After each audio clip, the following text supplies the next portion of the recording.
So tell me about the New York St. Pat's and how Martin Carter becomes who he is. Martin Carter grows up in Toronto, goes to St. Mike's, the Catholic hockey factory, which has been very influential in creating NHL players, producing them, and gets a scholarship to Princeton, where he's a star and leads them out of the doldrums, and they start winning NCAA titles, and he gets drafted as a promising, very promising rookie by the New York St. Patrick's, whose glory days, they last won the cup in 1969. So Carter comes in the early 90s as the great white hope of the New York St. Patrick's, and he wins the Rookie of the Year award in his first year, and his promise is limitless, and his talent is fabulous, and he's a bit of a scholar too, so he's different. And in his sophomore year, he gets cheap-shotted, which sends him flying headfirst into a goal net. In the years before they came off the pegs, they were still anchored into the ice, and it was cold, hard steel, and his collision with the net gives him a grade 3 concussion, and the doctors tell him, one more hit on the head and you're dead. So the owner of the St. Patrick's, John J. O'Connor, gives him a front office job out of loyalty. He knows that, I mean, Carter's got no pension to speak of. He hasn't played enough games in the league. Salaries at that time, even in the early 90s, would surprise people to hear how low they were. I mean, the highest paid player in the league in the mid-90s was Wayne Gretzky, and he was making $3.7 million a year. And that's Wayne Gretzky. So you can calibrate the rest of them from that. So Carter needs the job, and O'Connor gives it to him out of loyalty.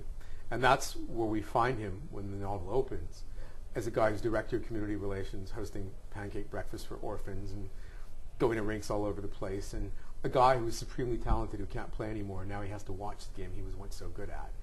And he's got this head injury that could kill him if he gets knocked in the head again. Martin tends to think, how do you describe it, with his little head rather than his big head at times? Is that a good way of phrasing it? That's a very good way of phrasing it, yeah.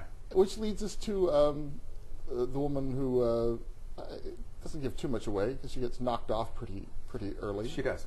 Stunningly gorgeous, smart. Yeah, and evil. And he gets seduced by her. He's been out of the game for a while. He got dumped by a woman he thought he was in love with. And he meets up with this woman, Haley Rawls, who's a video journalist who's working on a website for the New York St. Pat's star player, who's a bit of a talented goon named Link Andrechuk, the missing link.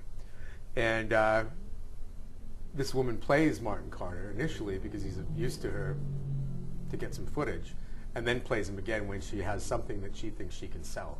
So she tries to blackmail him. That's when he realizes he's been played. So once again, he thought he'd boldly step back into the romance game and see where it went with her, because she is a babe. And it ends badly, very badly, in fact, because she's dead and it looks like he did it. This team is at that point where they're about to become corporatized. Yeah. And it's the end of an era. Yeah. And, I mean, he's got a job on a handshake. Yeah. And he knows that guy over there wants him gone. Yeah. Very much wants him gone. Because he's redolent of, it's the new regime has been brought in from Wall Street. These guys who are now running the team were casualties of Wall Street's latest calamity.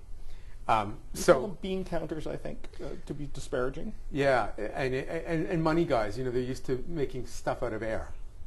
Not only did I want the team to be on the verge of changing identity and have an end of an era, but present the new regime as a real danger to what we all love about the game and what Martin Carter loves about this New York St. Patrick's being a family to him and not a brand.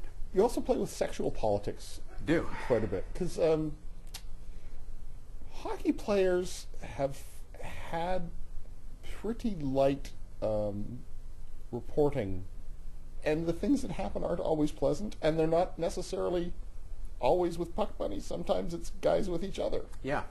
I mean, it's the reporting of that stuff. You're absolutely right. It's a bit like the reporting of the JFK White House, where there was this tacit agreement between the White House and the press that they wouldn't mention the parade of women going in extramaritally to the White House and having it off with JFK. Hockey's been a bit like that, and it only comes out when something truly awful happens in a negative light, like Graham James, or like the Mike Danton incident with David Frost. So they don't talk about something that we know as a society has to exist. They're gay players. They're gay fans. Players have sex with women they're not married to on the road. All kinds of stuff goes on, especially when you look at the bubble in which they live, where, you play 15 minutes a night 82 times a year, and you get chauffeured to and fro, paid an enormous amount of money, fly around in charters, put up in the best hotels, have more in per diem money than people make in a day, in addition to your salary. It'd be very, very easy to lose touch with reality in that kind of environment. And to think that you were protected from everything, too, because you were in it. And yet, oddly enough, they are. It's something that I wanted to explore because hockey's so afraid of it. Especially the homosexual angle. I can't wait to read the rest of the series. I think he's going to be a great detective character. It's a lot of fun. Thanks, Craig. I'm grateful that you said that. I think so, too. I like him a lot, and he's not based on anybody other than a figment of my imagination, and a bit of Brendan Shanahan. but if Shanahan hears this, all the good on-ice talent bits, and none of the nasty digging around in the murky world of homicide bits. That's me. The book is The Penalty Killing, a Martin Carter mystery. I've been speaking with the author Michael McKinley and The Penalty Killing, published by McClelland and Stewart.